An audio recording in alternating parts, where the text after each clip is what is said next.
kon nan la nit ki di def ba mucc ci ay bàkkaatam loolu lañ leen indil lan la nit ki di def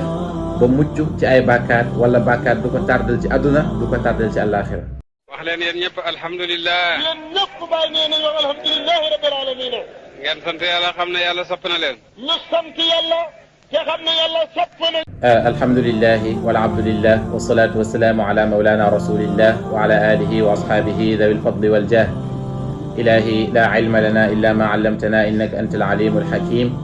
ya himmat alcheikh xuduri lana fi hada almaxdari waltaatufi binadratin tati lana bidafari wa baad assalaamu aleykum wa rahmatullahi taala wa barakatuhu mbokk jullit ñi yéen ñu ñuy suivre ci chaîne Ndaanaan Faydu ñoo ngi leen di nuyu di jéggalu ci géej gi nga xamante ni géej nañoo def vidéo waaye ñoo ngi ñaan yàlla rek yàlla yokk ni ñu defal tawfiq ak fatxu bi jaahi rasulillah sallallahu alayhi wa sallam vidéo wa ngi nii boo xam ne bëgg nañ kaa def ak nit ñi ndax gis jafe-jafe yi nga xamante ni nit ñi ñu ngi koy dund extérieurement waaye ñu ngi koy dund aussi intérieurement ñaar yëpp bu ñu seetloo dañuy gis ne dara waralu ko lu dul ay bàkkaat yu bëri boo demee ci asalafu saalih mooy ñi nga xam ne ñoom ñoo topp ginnaaw sahabatul kiram dañoo bëri woon lu ñuy digal nit ñi ci nañuy tuub di def astaghfirullah ndax dafa bëri ay tardement yoo xamante ni bàkkaat moo leen koy teg am na ci benn waxtaan Mawlaay Cheikh Ibrahim Niass radiyallahu anhu mu ñuy wax mu ne xam leen ne jafe-jafe yi ngeen di dund yëpp dara tegu leen ko lu dul bàkkaat yu bëri yi kon nan la nit ki di def ba mucc ci ay bàkkaatam loolu lañ leen indil nan la nit ki di def ba mucc ci ay bàkkaat wala bàkkaat du ko tardal ci àdduna du ko tardal ci àllaaxira yàlla dafa wax ci alquran suratul Hud verset 114 yàlla ne wa aqimi salata tarafay nnahaari wa zulafan min alleyl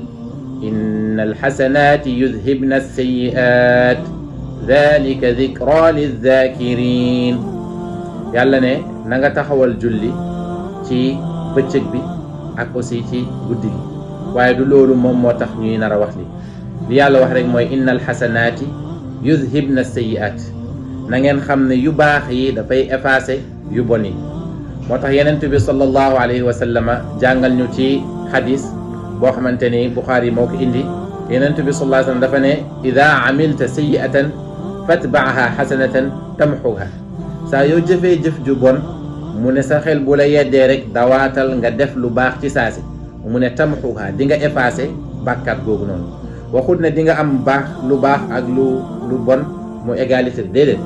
lu baax li dafay effacer bàkkaat bi ànd ak ne lu baax li du tee dañ la koy fay ndax yàlla dafa ne man jaa bil xasanati fa lahu ashru amthaliha wa man jaa bis sayyiati fala yujza illa mislaha yàlla dafa ne képp ku def benn bu baax dañ lay fay fukk yu mel noonu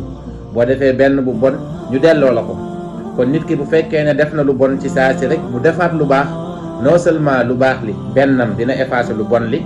ndax yenentu bi ne lan yabluga al usru yusrayni mu ne benn jafe-jafe mënul noot